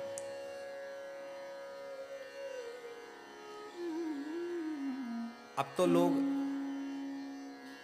खेती की उपेक्षा कर रहे हैं। वैश्य का जो धर्म है उसमें कृषि गोरक्ष वाणिज्यम वैश्य कर्म स्वभावजम, सबसे पहले कृषि को कहा, खेती। हमने बचपन में एक कहावत सुनी, उत्तम खेती मध्यम बान, अधम चाकरी भीख निदान। उत्तम काम क्या है? खेती। अपने परिश्रम से बढ़िया खेत में मेहनत करो और अन्न उपजा करके खाओ। एक महात्मा थे जौनपुर जिले के, बहुत भजनानंदी संत थे, लेकिन उनके लक्ष्य की पूर्ति नहीं हुई। वो चाहते थे भगवान का प्रत्यक्ष दर्शन, बातचीत नहीं हो पाया। उन्होंने एक सिद्ध संत से पूछा कि हमारे साधन में कमी कहाँ है? बोले, तुम जो लोगों का अन्न खाकर भजन कर रहे हो उसी कारण से विक्षेप हो रहा है। क्या करें? बोले, हनुमान जी का मंदिर है, छोटा सा खेत है, उसी में जो पैदा हो वो खा के भजन करो, ठाकुर जी मिल जाएंगे। अब महाराज जी उनके पास पैसा लेना छोड़ दिया, पैसा छूना छोड़ दिया। स्थान में गैया थी, सत्य घटना सुना रहा हूँ आपको। गैया थी, गैया के गोबर गोमूत्र का छिड़काव कर लेते, छोटा सा खेत था उसी में बो लेते और उसी में परिश्रम करते रहते, कीर्तन करते रहते। और कोई साधु महात्मा आ जाते तो कहते हम इतना सा देंगे, क्यों, हमारे पास इतना सा ही तो है, अपनी खुराक में से आपको दे देंगे। भरपेट पाना हो तो गांव में भिक्षा मांग लो और यहाँ प्रेम से रहो, बनाओ खाओ। हमारे पास ना तो भेंट विदाई, क्यों, हम छूते नहीं पैसा, हमारे पास व्यवस्था नहीं है। और उन महापुरुष को साक्षात भगवान का दर्शन हुआ।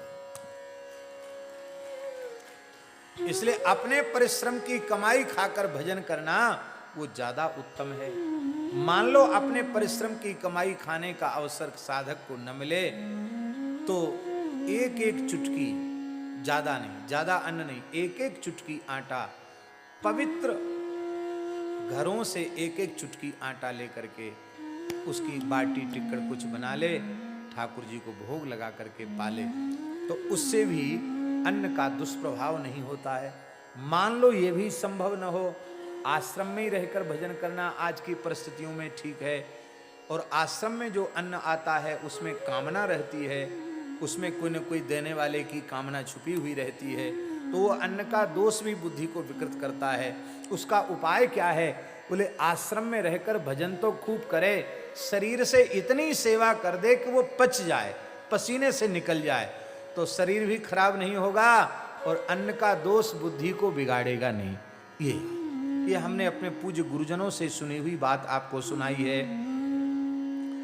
तो मध्यम बान माने व्यापार दूसरे नंबर का काम है, मध्यम बान। और अधम चाकरी, आजकल बड़े बड़े लोगों के लड़के बच्चे भी नौकरी करेंगे, जॉब करेंगे, व्यापार नहीं करेंगे, खेती नहीं करेंगे, जॉब करेंगे। ये अधम काम है। और अधमाधम काम क्या है? बाबूजी रहम करो, 2 रुपया दे दो, ये हाथ फैलाना, भीख मांगना, ये अधमाधम काम है। इसलिए और महाराज न तपो अनशनात अन्यत, कहते हैं अनशन से बड़ी कोई तपस्या नहीं है, अनशन सबसे बड़ा तप है। और महाराज जी दान से बड़ा कोई सुख नहीं है।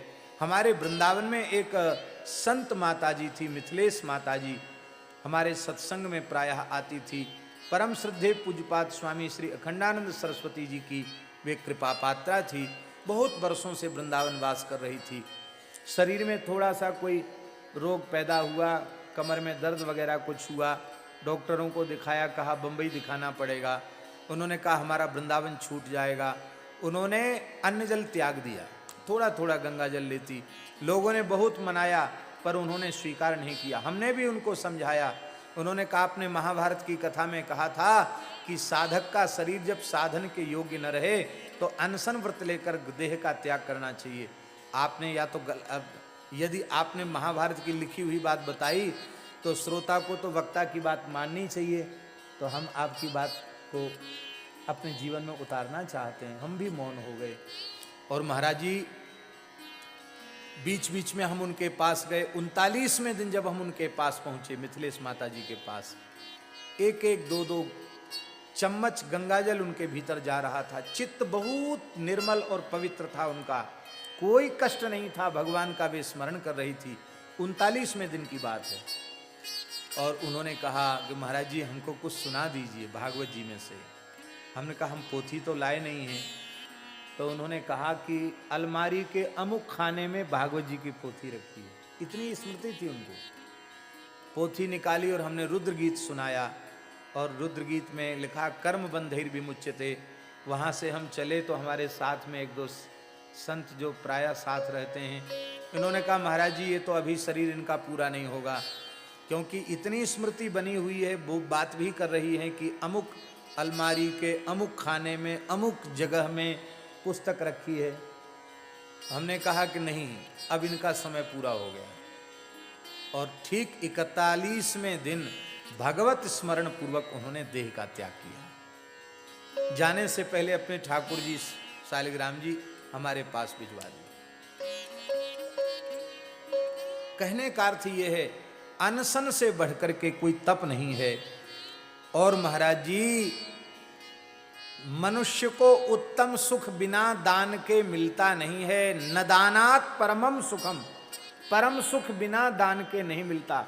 आज हमें जो कुछ मिला है, हमने पूर्व जन्म में किसी सुपात्र को दान किया था, वही हमको मिला है।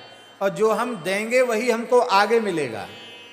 इसलिए दान से बढ़कर के कोई परम सुख नहीं है। और महाराज जी धर्म दया के समान कोई धर्म नहीं है। और ज्योतिष शास्त्र के समान कोई नेत्र नहीं है। महाराज जी ज्योतिष शास्त्र के जैसे कोई नेत्र नहीं है। ठीक से ज्योतिष शास्त्र पढ़ा हो तो वो त्रिकालज्ञ हो जाता है। और महाराज जी सबसे अधिक तृप्ति करने वाली इंद्रिय कौन है? जिह्वा। आप 56 भोग बनाओ, अब बढ़िया बढ़िया घी में तर माल बनाओ, दाल बाटी चूरमा बनाओ और क्या क्या बनाओ, गंगा सागर में भर के घी परोसो और अपने किसी प्रेमी को बुला करके कहो कि आप जीमो, जीमन के लिए उसको बिठा दो और परोस के थोड़ा कड़ुआ बोल दो। क्या वैसे तो भूखे नंगे हो ही हो, हम जानते हैं तुमको, खाए बिना मर रहे थे, चलो आगे लो, खा लो, चर लो, ऐसा कह दो।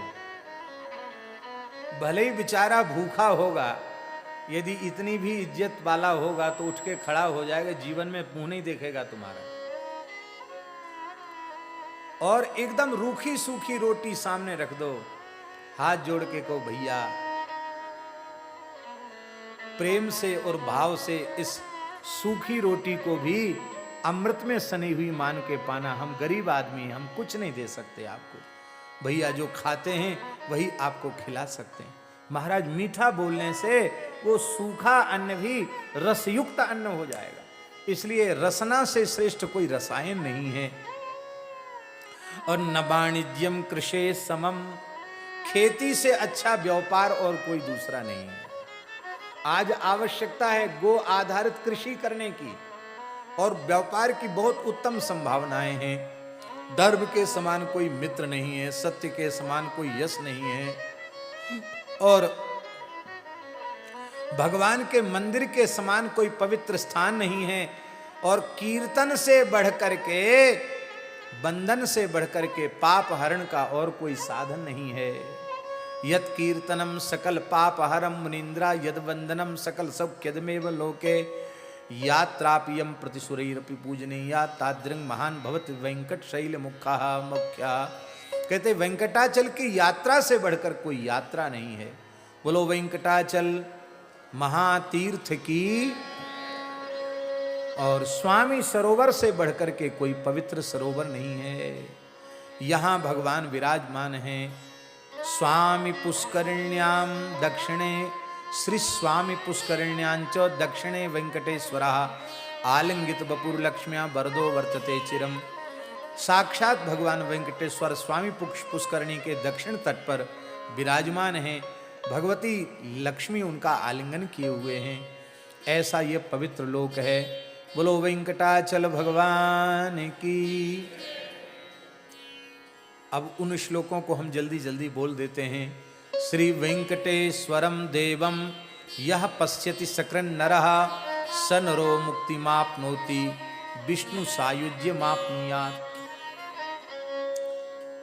श्री वेंकटेश्वर भगवान का एक बार दर्शन जो कर लेता है, एक बार वेंकटेश्वर भगवान का जो दर्शन कर लेता है, वह मनुष्य मुक्ति को प्राप्त करता है और विष्णु भगवान के सायुज्य मोक्ष को प्राप्त करता है।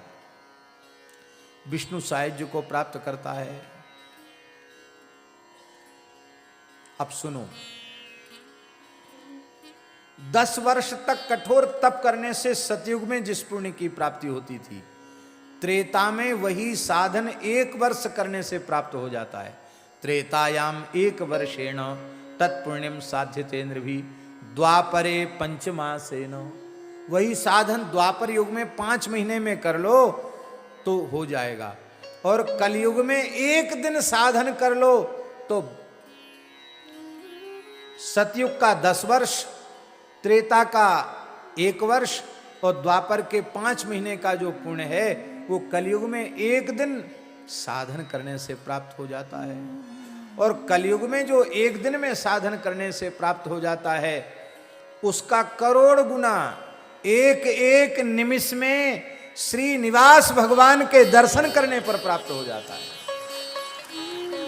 पलक गिराने के समय को कहते हैं निमिष का समय। 1 निमिष के समय में निस्संदेहम भवे देवम श्रीनिवास विलोकिनाम श्री वेंकटेश्वरे देवे तीर्थानि सकलान्यपि। इस वेंकटेश्वर तीर्थ में संपूर्ण देवता हैं, मुनि हैं, पितर हैं। 1 काल 2 काल त्रिकाल जो वेंकटाचल का स्मरण करते हैं वे भी पातकों से मुक्त हो जाते। विमुक्ता पाप पंजरात। नारायण परम देवम वेंकटेशम प्रयान्ति वै पूजितं शंखराजेन सच्चिदानंद विग्रहम। जो वेंकटाचल भगवान का, श्री तिरुपति बालाजी का स्मरण करता है, श्रीनिवास भगवान का स्मरण करता है, वो पापों से मुक्त हो जाता है। कहते दान व्रत तपस्या यज्ञ ये इनकी बड़ी महिमा है, लेकिन वेंकटेश परम देवम यो न चिंतेति क्षणम। जिसने वेंकटेश भगवान का दर्शन नहीं किया, उसके दान से, उसके व्रतों से, उसकी तपस्या से, यज्ञों से क्या प्रयोजन है। चाहे अज्ञानी हो, पापी हो, गूंगा हो, बहरा हो, जड़ हो, अंधा हो, कैसा भी व्यक्ति क्यों ना हो, यहां आ जाए। अंधा व्यक्ति भगवान का दर्शन नहीं करता, पर भगवान की दृष्टि तो उस पर पड़ जाएगी, तो वो भी महाराज मुक्त हो जाएगा। इसलिए सबको यहाँ आना चाहिए। किंग काश्या गया चैव प्रयागे नाप किम फलम। काशी गया प्रयाग उनसे भी बढ़कर के और यहाँ की यात्रा है।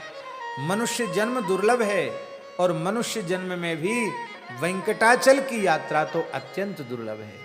बोलो श्री तिरुपति बालाजी महाराज की। शंभुना ब्रह्मणा किंबा शक्रेणा यखिलामरई वेंकटेशे महादेवे भक्तियुक्ताश्च ये नरा तेषां प्रणामस्मरण पूजा युक्तास्तु ये नरा न ते पश्यन्ति दुःखानि नैव यान्ति यमालयम्। शंकर जी, ब्रह्मा जी, इंद्र भी यहाँ आकर भगवान की उपासना करते हैं। हजारों ब्रह्म हत्या सुरापान जैसे पाप भी दृष्टे नारायणे देवे विलयम यान्ति कृष्णसा, भगवान का दर्शन करते ही समाप्त हो जाते हैं। जो भोग राज्य चाहते हैं उनको वेंकटाचल में निवास करना चाहिए। 1 दिन भी निवास कर ले तो भी उसकी बड़ी महिमा है।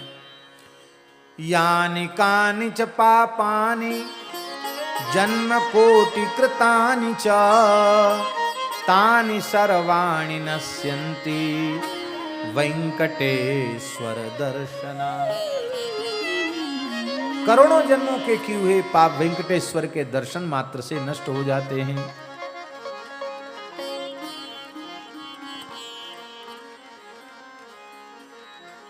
वेंकटाचल के अधीश भगवान के नाम का कीर्तन करने वाले लोग वेंकटाचल देवेशम कीर्तयन् नर्चयन्नपि अवश्यम विष्णु सारूप्यम लभते नात्र संशयः।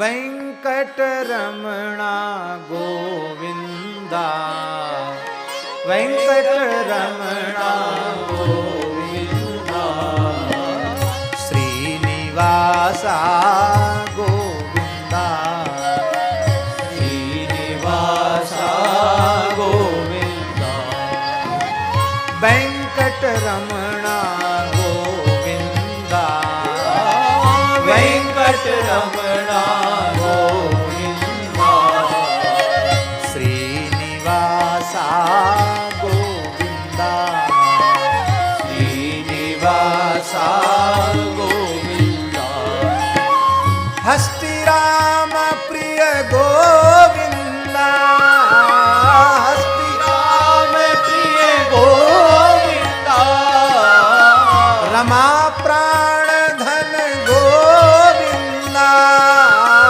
रमा प्राण धन गोविंदा श्रीनिवासा गोविंदा श्रीनिवासा गोविंदा वेंकटरमणा गोविंदा वेंकटरमणा गोविंदा वेंकटरमणा गोविंदा वेंकटरमणा गोविंदा जय वेंकटेश श्री वेंकटेश जय वेंकटेश श्री वेंकटेश जय वेंकटेश श्री वेंकटेश जय वेंकटेश श्री वेंकटेश जय वेंकटेश जय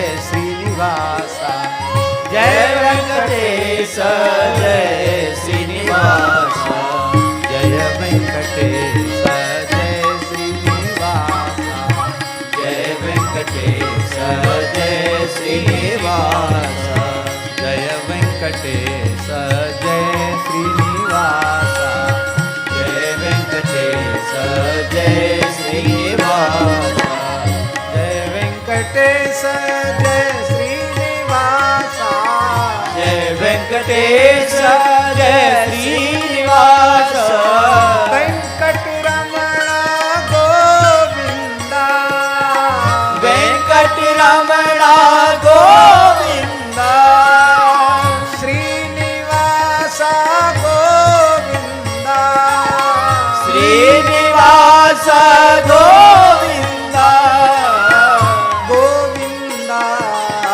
गोविंदा गोविंदा गोविंदा गोविंदा जय हो गोविंदा गोविंदा प्रभु गोविंदा ये नाम बहुत प्रिय है भगवान को गोविंद नाम, क्योंकि उनकी प्राण प्यारी गौ माता ने ये नाम रखा है। अभ्यसिंचत दासारहम गोविंद इति चाभ्यधात। कितनी महिमा है गोविंद नाम के उच्चारण की। गो कोटि दानं ग्रहणेषु काशी।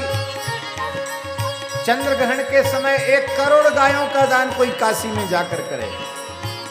सुमेरु पर्वत के समान स्वर्ण दान करे। 10,000 यज्ञों का अनुष्ठान करे और एक बार गोविंद नाम का उच्चारण करे। पद्म पुराण में लिखा है गोविंद नामना न भवेच्च तुल्यम। गोविंद नाम के उच्चारण के पुण्य की बराबरी ये सारा पुण्य मिलकर भी नहीं कर सकता है। गाइए प्रेम से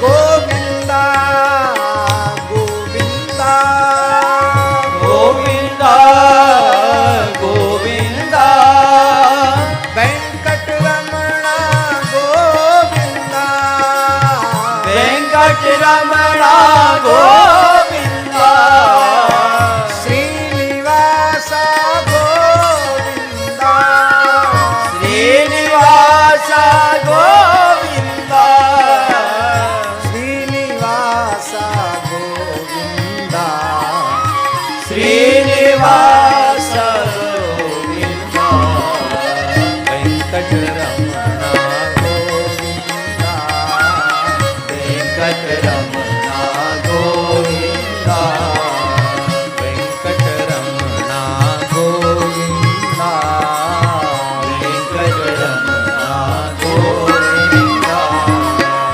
वेंकटेश प्रभु वेंकटेश प्रभु वेंकटेश प्रभु वेंकटेश प्रभु वेंकटेश प्रभु वेंकटेश प्रभु वेंकटेश प्रभु वेंकटेश प्रभु हे वेंकटेश प्रभु हे गोविंद हे वेंकटेश प्रभु हे गोविंद हे गोविंद प्रभु हे वेंकटेश हे गोविंद प्रभु हे वेंकटेश हे वेंकटेश हे श्रीनिवास हे वेंकटेश हे श्रीनिवास हे वेंकटेश हे श्रीनिवास हे वेंकटेश हे श्रीनिवास वेंकटरमणा गोविंदा वेंकटरमणा गोविंदा श्रीनिवास गोविंदा श्रीनिवास गोविंदा गोविंदा गोविंदा गोविंदा गोविंदा वेंकटरमणा गोविंदा वेंकटरमणा गोविंदा वेंकटरमणा गोविंदा वेंकटरमणा गोविंदा श्रीनिवास गोविंदा श्रीनिवास गोविंदा गोविंदा गोविंदा गोविंदा गोविंद गोविंद वेंकटरमणा गोविंदा वेंकटरमणा गोविंदा बोलो गोविंद भगवान की जय। महाराज जी लिखा हुआ है, क्या करें इसलिए कीर्तन करना पड़ा। पढ़ा का मतलब कोई जबरदस्ती नहीं है, आनंद आया हम लोगों को। लिखा हुआ है कि वेंकटाचल देवेशम कीर्तयन नर्चयन्नपि अवश्यम विष्णु सारूप्यम लभते नात्र संशय। यहाँ आकर भगवान वेंकटेश के नामों का कीर्तन करता है, दर्शन करता है, अवश्य ही विष्णु के सारूप्य मोक्ष को प्राप्त करता है, इसमें संदेह नहीं है। जैसे सूखे ईंधन को प्रचंड अग्नि जलाकर भस्म कर देती है, यथै धांसि समुद्धोग्निर्भस्मसात् कुरुते क्षणात् तथा पापानि सर्वाणि वेंकटेश्वर दर्शनम। सारे पाप जलकर भस्म हो जाते हैं। वेंकटेश्वर भगवान की 8 प्रकार की भक्ति है। कितने प्रकार की भक्ति है? नवदा भक्ति तो आपने सुनी, ये अष्टधा भक्ति का वर्णन कर रहे हैं महाराज जी। हाँ हाँ, पहली भक्ति क्या है?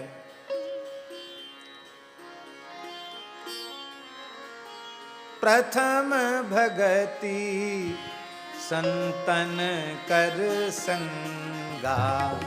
प्रथम भगति संतन कर संगा।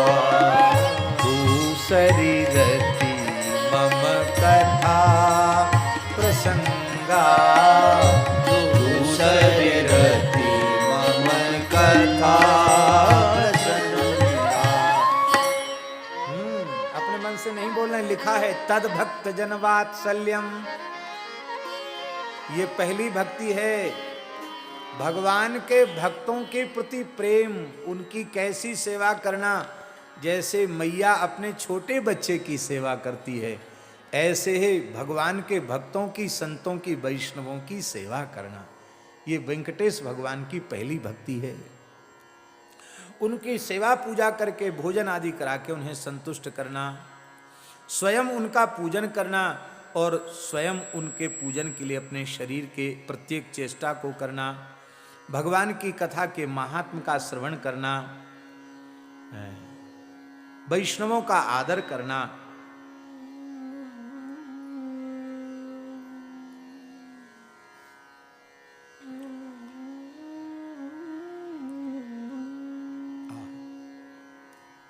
जैसे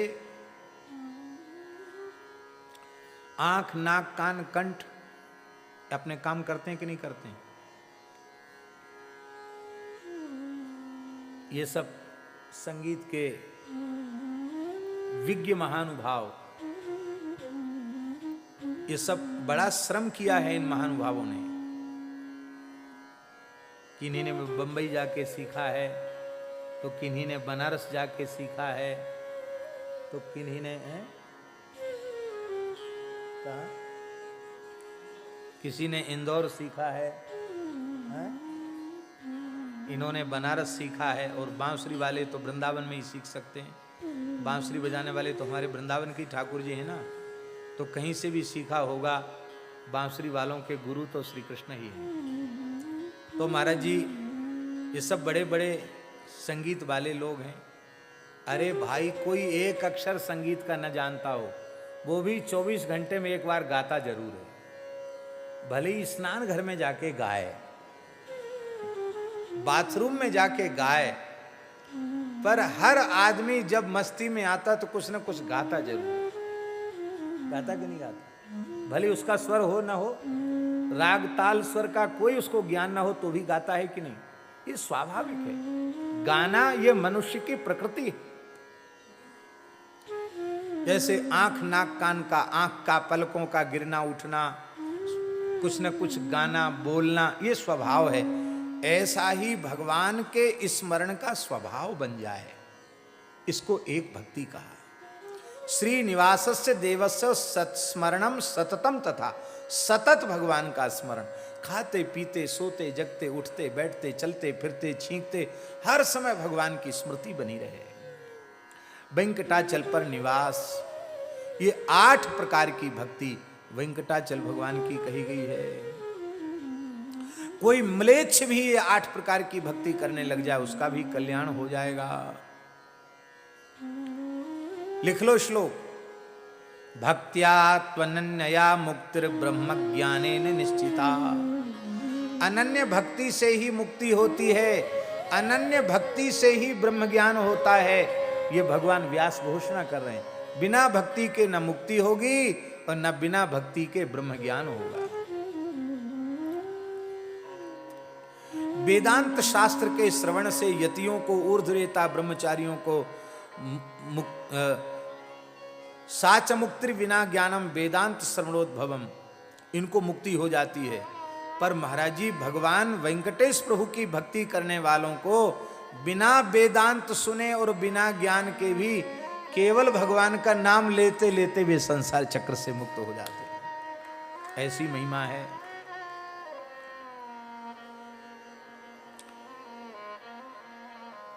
और एक बड़ी महत्वपूर्ण बात लिखी है, वेंकटाचल में विराजमान भगवान के दर्शन का अधिकार प्रत्येक मनुष्य को है। सर्वेषाम चैव वर्णानाम, सभी वर्णों के लोग आकर भगवान का दर्शन यहां कर सकते हैं। अखिलाम श्रमिणाम अपि, अखिलाम श्रमिणाम, षड्भेद सभी संप्रदायों के विरक्त संत आकर इनका दर्शन कर सकते हैं। श्री वेंकटेश्वर देवस्य दर्शनादेव केवलम, इनके दर्शन से अपुनर्भवदा मुक्ति ही भविष्यत्य विलंबितम, अविलंब उसको अपुनर्भव मुक्ति प्राप्त होती, द्वारा जन्म नहीं होता है।